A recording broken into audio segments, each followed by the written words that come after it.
All right, here comes our first story, our first fable, which remember, a fable is something that teaches a lesson. It has a moral to it. So be ready, be thinking while I'm reading this story, and figure out what is the lesson they're trying to teach. So we are going to read The Hare and the Tortoise.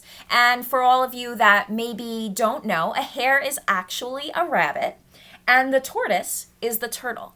And do you guys, if any of you heard this, do you guys know what they're going to do? They're going to have a race. So let's get started and let's see what happens. Once there was a hare who was always telling the other forest animals how fast he could run. "No one here can beat me," said the hare. "I can run even faster than the wind." The tortoise, fed up with the hare's boasting, said, "You might be fast, but I can beat you in a race." The fox agreed to be the judge, and all of the forest animals stopped to watch the race. The hare and the tortoise stood at the starting line. "Ready, steady, go," said the fox. The hare shot past the tortoise. "How can you win with your slow little legs?" he called back. Soon the hare was so far ahead, he was out of sight. Meanwhile, the tortoise plodded slowly on.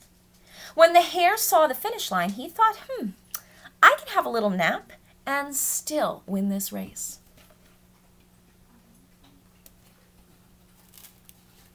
And he was snoring as the tortoise overtook him.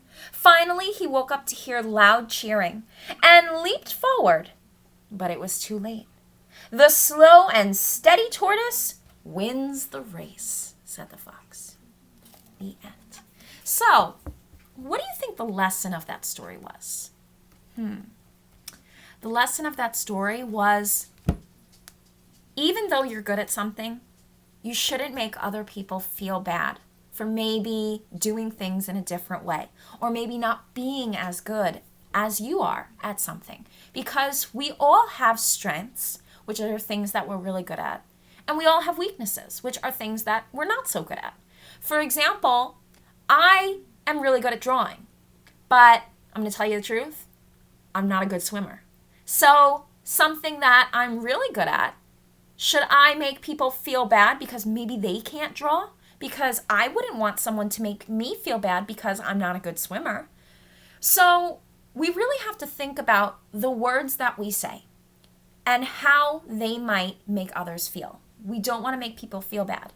Also, by thinking we're always better than someone else, it sometimes makes us forget that we should still be trying and we should still be doing the things that we're supposed to do. For example, the hare thought, I'm so wonderful, I'm so great, I'm the fastest, la la la la la. And he got to the end and he decided to take a nap because he said, I'm still gonna win no matter what because I'm the fastest person in this race. Well, guess what? That was a mistake. He thought he was so great that he didn't even try at the end. And the tortoise, who was just slow and steady, he passed the finish line because he did what he set out to do.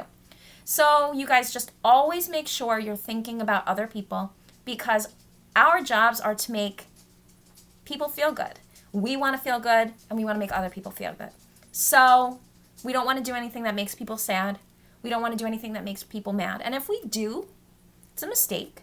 And we just apologize and we, move on and we try and do better the next time. So for this activity, we are going to be coming up with a little bit of a challenge. And it is going to be a little bit of a racing challenge. We are going to create two objects. I bet you can't guess what they are. Tortoise and a hare.